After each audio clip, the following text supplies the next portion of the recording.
Hello, today is Wednesday, June 17th? Yeah, Wednesday, June 17th. Today's my long day, so just got home a little bit ago.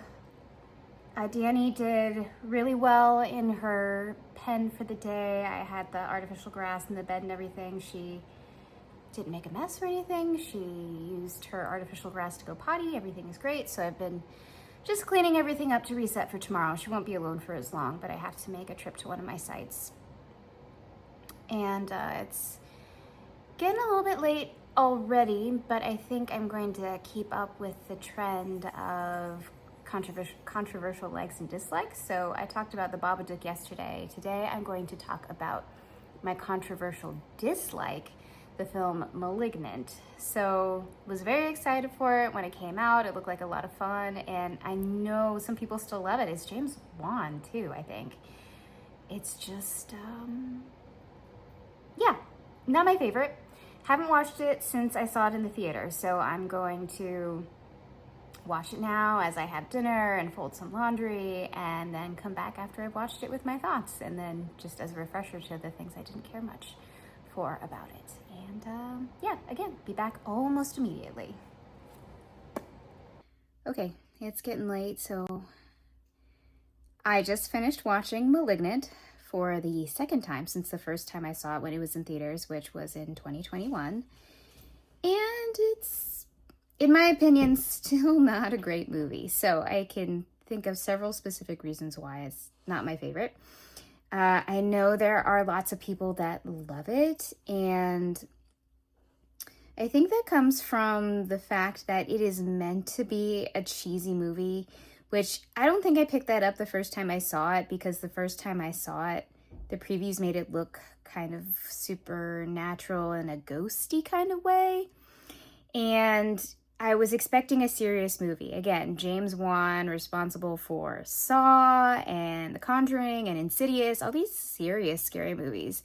And then there's this movie. So in the opening sequence, there's the doctor that did all of these experiments. And then there's Dr. Obvious that says things like, he's controlling the electricity. And also, he's broadcasting his thoughts through the radio. And then there's also just the out of place scream that's kind of just not in time. Like there's a little bit of a beat before somebody screams. It's just obviously supposed to be super cheesy. And we have the doctor talking to the camera. And so, okay, maybe I didn't get that the first time I saw it. I was expecting something serious, so I didn't catch just this is obviously supposed to be a cheesy movie. And I just thought it was bad, right? Also, again, I said, second time I've watched this, so now I know where it's going, and I know it's not a ghost story. I guess, whereas the first time I saw it, I thought there were some plot holes and inconsistencies in how they just represented the way that Gabriel controlled her mind, Madison's mind. But I missed those the first time, and it just seemed like discontinuity in storytelling. And even now, even knowing where it's going and rewatching it, I feel like the unreliable storyteller portion of it is kind of a cop-out, because they're very clearly trying to misdirect you, and the movie is very long for a movie that's supposed to be a cheesy movie. And again, very little rewatch value. So since I know where it's going, I can't even pinpoint when it was that I figured out exactly where it was going when I saw it the first time. So on top of that, there's also just watching it and wondering to myself, where is she getting all of this strength? And all I can think of is, Twilight in I had an adrenaline rush. It's very common. You can Google it. And that's just what kept running through my head the whole time.